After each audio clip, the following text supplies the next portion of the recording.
Thank you, everybody, for coming to the Aaron Torres Podcast YouTube page. If you could do me a quick favor, see that little subscribe button at the bottom of your screen? Go ahead, click that subscribe button. Really does help our channel grow, our audience grow, and I really do appreciate it more than you know. So click that subscribe button. Appreciate your support. Now, here's the video that you came here for. This is the biggest story in college sports right now. You know, I think it is shaping up to be, if this goes the way I think we will, one of the bigger stories we have had in any amount of time. The bottom line is, you know, it is just so unprecedented, so uneven thought of the possibility that a coach that has a team that legitimately can make a deep run into the playoff deciding to leave for another school. And so we've talked about it time and time and time again. And I'll be honest, before we get to what happened on Monday, listen, I'm not trying to brag. I do want to give us a little credit, though. Bottom line is, I was saying it 2 weeks ago. I was saying, man, am I the only one noticing how weird it's starting to get at Ole Miss? And at the time, every Ole Miss fan was saying, no, he waits until the end of the year. He'll make a decision on his timeline. It's fine. And I said, okay, cool. But 3 Mondays ago now, so not yesterday, 2 weeks ago, going into the Florida game. Now, admittedly, they were playing Florida, but at the same time, I watched the press conference and I said, guys, this is getting weird. If you remember, that was the game, that was the day that he was specifically asked, and I'm paraphrasing, we didn't pull this video from 3 weeks ago, but he was basically asked, hey, do you think the Florida job's a better job than Ole Miss? And I'm paraphrasing a little bit, but that was the gist of what the question was. Not what do you deem to be a good job, not is Ole Miss a blue blood? Can you turn it into one? It was, does Florida offer you things as a head coach that Ole Miss cannot? Lane Kiffin danced around it. And I said, listen, until he makes a definitive statement, he is going to keep getting asked about this. And unfortunately, we saw this in spades on Monday. Okay, so Monday afternoon, and I've told you this was coming. Remember, last week, Ole Miss was on a bye week. I said, something has to happen by Friday. He cannot go to his Monday Egg Bowl press conference without addressing this. Because if he does not, then guess what? The whole conversation, everything is going to be about his future and not about the game. And so why do I bring it up? It was because on Monday, he went to the press conference. Everything was about his future and nothing about the game. And Lane Kiffin, listen, this part is not his fault. This part is not the media relations people's fault, but the media relations people at Ole Miss were just, they basically said to the media there, like, hey, no questions about anything other than the Egg Bowl today, okay? Well, listen, media members have a job to do. And so media members asked, you know, I'm going to quote LeBron James here, not one, not two, 3 different questions to Lane Kiffin about his future. You can blame the media for asking tough questions. You can blame... Here's the bottom line. This is a man that has a team good enough to make a deep playoff run, and he refuses to commit to his team's future. So I bring it up because on Monday, I want to play the sound. Again, Ole Miss media relations says no questions other than the game. Lane Kiffin goes to the podium.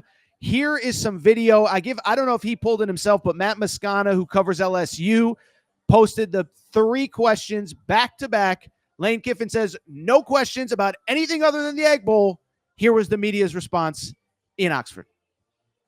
Lane, Keith released a statement on Friday saying that you, him, and Chancellor Boyce had a meeting about your future. Are you able to elaborate on the nature of that meeting at all? Yeah, like I said at the beginning, very fair question, but we're not answering anything that doesn't have to do with the game and the team and the season. But fair question. You mentioned on Pat McAfee how you don't make decisions based on money. When you do make your decisions, what are the considerations for you then, especially when it comes to football decisions, right? Like, what are you thinking about? Yeah, very fair question, but I'm not going into it because, like I said at the beginning, I'm going to keep this to this team. And He says expects a decision on Saturday. Is that a decision that's been made, or is that still in consideration? Like, people are just curious about that. Yeah, so, I mean, you can just keep going. I'm not going to answer them, so that's 3 of them. You got another one? So that was Lane Kiffin saying before the press conference, only questions about the Egg Bowl. Got 3 different questions about his future. So listen, this is bad. I think it's very interesting. There were a lot of body language doctors on social media reacting to this on Monday. Listen, I'll just say this. Every day I have a different opinion on where Lane Kiffin is going to end up. Every day it feels like even maybe Lane Kiffin is going to, I think Lane Kiffin sometimes has different opinions on this. So this is not I think he's going to Florida. I think he's going, that's not what this is about. What this is about is a situation that was perfectly avoidable that now is a total crap show. And I promise you behind the scenes, it's even crazier than you think. Okay. So first of all, let's do a little myth busting right now. Okay. By the way, for people who are just joining us, I am live, Circa Casino, Las Vegas, beautiful spot. I appreciate them hosting me. They're a great partner of ours. So let's do some myth busting on this Lane Kiffin situation. Okay. Because first of all, when I reposted that video on Monday, I saw a lot of people say, well, it's only a media circus because you guys created it. I know. Listen, I respect anybody. I respect 99% of people in the media, okay? I certainly respect beat writers that have to show up every single day on any beat. Could be Auburn when Hugh Freeze was there. Could be LSU when Brian Kelly was there. Could be UConn. I was at the St. John's press conference yesterday, and Rick Pitino was screaming at guys. I respect anybody who shows up and asks tough questions, and it is not the media's responsibility to cover for a coach, protect a coach, or not ask the questions that people want answered, okay? Now, the coach doesn't have to answer it, and I don't blame Lane Kiffin for saying no comment, no comment, no comment, but don't blame the media. 2, on top of that, let me also say this. People say, what do you want him to do? Da-da-da-da, this and that. You guys keep asking him. There's no update. Well, here's a crazy thing he could do. He could simply say, I'm coming back to Ole Miss. Because to me, again, I don't fully blame Lane Kiffin for everything that has gone on. As we've discussed for weeks now, historically, he has always said, I wait until the end of the year before I make any final decisions. You can't do it this year because your season literally might not end for close to 2 months from now if you coach throughout. And so that was never in play. And so once that happens, you have to answer questions. And I think you just totally have to be transparent. You know, people can sit there and say he's allowed to do whatever he wants. I get it. You also can't be mad at people for asking. And there is one very simple way to stop getting these questions. Go ahead and say, I'm returning to Ole Miss. And until you do, and if you don't before the Egg Bowl, you're going to get asked about it. They could win the Egg Bowl by 50. They could lose the Egg Bowl by 50. It's the only thing anyone's going to ask after the game. And so I just bring it up because there's a very easy solution to end all this madness. And that is to say, I'm coming back to Ole Miss. And I'm not here to say whether it's right or wrong that he wants to leave. But I do think, listen, what's the old saying? To whom much is given, much is expected. Listen, you got a lot of great opportunities in front of you. But if you don't want these questions, commit to coming back. And increasingly, I still think it's sort of crazy that he's seriously considering leaving when he has a team good enough to make a deep college football playoff run. The one thing I will say, though, don't blame the media. And here's the other thing. Lane Kiffin is not a victim here because, again, like I said, I saw a lot of people. It's you guys in the media. It's your guys' fault. Why do you? It's our job to ask questions. And, oh, by the way, stop telling us that Lane Kiffin is a victim. He's a coach that's going to make $13 million a year somewhere. He has great choices, but he has also handled this poorly. And worse than handling it poorly in the lead up to yesterday, I thought the excuse making and, the victim mentality that he brought to that press conference was low-key sort of embarrassing. Okay, so for people who didn't see this, there was another video clip. I didn't have Matt pull it. That's on me. But he went to the podium and basically said, look, this isn't a big deal because all these players, it's a new world. And these players, they can leave whenever they want. And so they don't even care what the coach is doing. Matt, you can pop up the tweet now. This was the exact quote. Trey Wallace shared it. Lane Kiffin said, quote, it's a different generation, guys. They can leave every year. A lot of that is financial based. They don't think the traditional way like years ago about their coach. What's he going to do next year? I can tell you this. I am sure for some of Ole Miss players, it's true. They either know they're entering the portal, they know they're following Lane Kiffin, they know even if Lane Kiffin leaves, they're staying, okay? I can definitively tell you, and I tweeted this out, that's not how everyone in that locker room feels. Because Lane Kiffin's trying to make this out to be, hey, this is just how college sports is. These guys don't care. They're here to finish the season, whatever, blah, blah, blah, blah, blah. What I can definitively tell you, that is simply not true. Okay, so I tweeted it out, quoting the quote from Lane Kiffin, and I just said, I can tell you, and this is fact, unequivocally, from 100% sourced firsthand knowledge, Lane Kiffin is not speaking for all of his players when he says it's a different generation. They don't care what their coach is doing. There are a lot of guys in that locker room, this is my tweet again, who are not happy to be part of the Lane Kiffin circus, nor do I blame them. That was a good tweet. I'm going to retweet it right now. Here's the bottom line. Lane Kiffin can say all this stuff. And there are probably guys in that locker room that are like, yeah, whatever. He's bouncing. And guess what? I was bouncing anyway.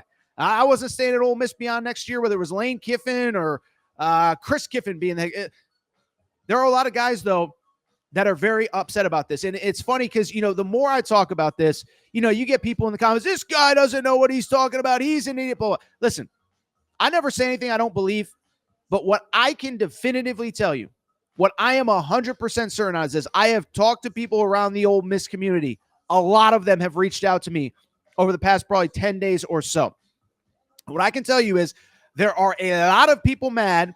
And as I said on Sunday's show, I said this on Sunday's show, and people said I'm making it up or you don't know what you're talking about or whatever.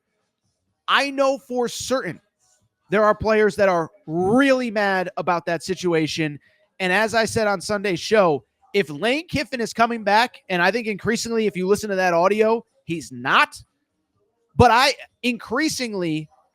was told that people in that whole building are pissed because it comes back down to the John Summerall video that I keep playing. John Summerall, the Tulane head coach, who might be the next Ole Miss head coach, he joined this pod about a month ago. And I asked him, how do you handle job circumstances? And he said, look, I tell my players, no distractions. Once the season starts, no distractions. No distractions from me, no distractions from you. You're going to hear outside noise. When we win, they're going to name me for a bunch of other jobs. And when we lose, they're going to say I need to be fired and get out of here. But I will not be a distraction. And oh, by the way, you guys better not be a distraction either. No agents calling, no nothing.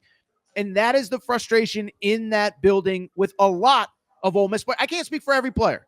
I know Kawan Lacey was buddy-buddy with him during Pat McAfee's interview, okay? But at the same time, I can tell you there are people in that building that are like, dude, you've been telling us since we all got together in February of last year, let alone August of this past, summer camp.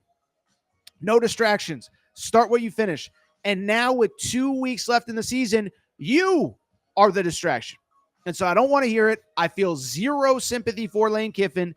And again, it's very easy for him to end all of these questions that are annoying him. Say you're going to stay at Ole Miss. The fact that he won't, the fact that there's another, we'll have the conversation of Lane Kiffin to Florida or Lane Kiffin to LSU if and when it happens on Friday, Saturday, Sunday, whenever it is.